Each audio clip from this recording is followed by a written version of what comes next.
Good morning and welcome. It's Julie Cube and I'm here on the Sunshine Coast, Queensland, Australia, coming to you with a pour on this, excuse me, it's a 60 by 30 canvas and I am using up some leftover baby blue that I have there. So it was basically white and I just added a bit of turquoise. What I'm doing there is in that reusable cup, I place the stick down like that and let it to dry, lying flat. So when the paint's dry inside, you kind of pull the stick and all the paint comes out and leaves a nice clean cup ready to reuse. And this point, I'm just going over my canvas with this nice sort of baby blue or duck egg blue, covering the canvas as need be for my colours that I'm about to lay on top. We've still got pouring rain here in Queensland, so it's it doesn't give you much inspiration when it's raining, but I know there's many countries that have got the winter at the moment, and or like United Kingdom, my sisters say it just rains all the time. They don't have very much sun. So thinking of you all now, and just try and do something. I didn't really want to even paint today, but I got in there and give it a bit of a go. So what I'm doing now is, this is the phthalo blue, and I've been doing this for quite a long time, I suppose, but not all the time, is just making a very different background ready for the particular pour that I want to do. So this is just putting the phthalo blue over that baby blue, ready to make a really nice and different background. You must give it a go because it's really beautiful.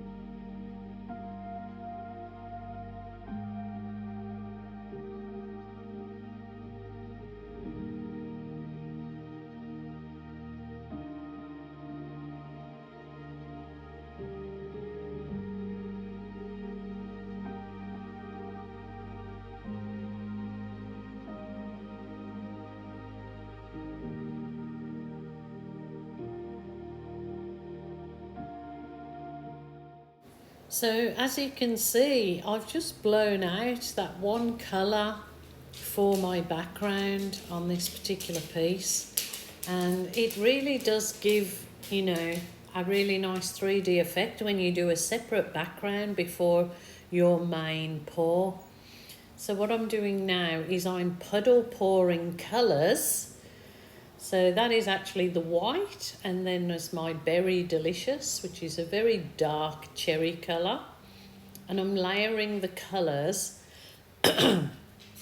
ready to do like a pseudo bloom effect, but literally I will be blowing out those colours with the hairdryer.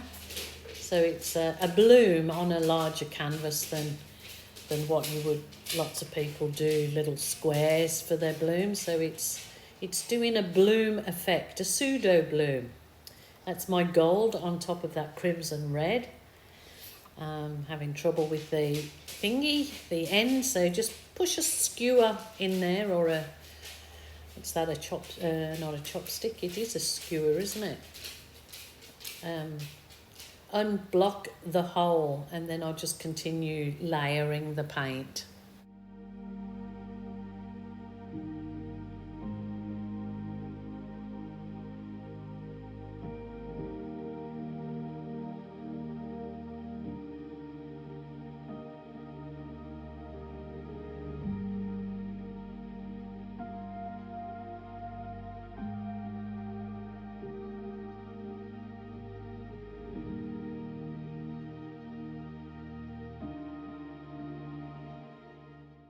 I have a little bit of that gorgeous lime green left, so I'm going to put that, as you've seen, on the outside. And now I'm really adding some more oomph with that really bright yellow to my my pseudo bloom puddles. And then what I'm putting down now is the Amsterdam Black with Australian Floetrol. It'll just help give me some really nice cells on top. If you're looking for my pouring medium recipe and this recipe with the Floetrol, it's all underneath in the drop down box underneath each and every video. So take yourself a look. Also links to my suppliers where I get my stuff. And if you have a look on my Amazon account too, there's lots of stuff that I use on there for the US and Canada people. And I'm just about to set up a European and Australian Amazon. So it doesn't charge you any different whether you go onto my link and you buy a washing machine or whatever. It doesn't charge you any more, but it's Amazon send me a bit of money, so it's always a nice way to help your YouTube artists when you're not paying to learn from them. It's a nice way of paying it forward. Not buying any gear you want to buy through their Amazon accounts, then they get a commission at no extra charge to you. So as you can see, look at that gorgeous large bloom I've just blown out there. With that particular background, it is stunning. It really looks like that bloom is floating there. I'm really loving these backgrounds that I do. So I'm really going to give it a go on a large canvas, blowing a background out. And then doing some kind of, I really would like to give it a go doing a really large pseudo bloom and blowing it out with a hairdryer. So wish me luck, but I'm certainly very happy with this piece, and I hope you like it too. So wait on for the close-ups and I will show you. Take care, my lovelies. Bye for now. So here we go, giving you a close-up. Look at that. Look at the absolutely gorgeous cells, the lovely feathery floaty effects that we're getting in this particular piece. And there's some crazy little things showing up in different areas. Always interesting and always so much fun to do. You don't have to be a talented artist, you just have to have persistence and consistency in trying things that work for you and get these lovely results. Now I will show you it hanging on the wall.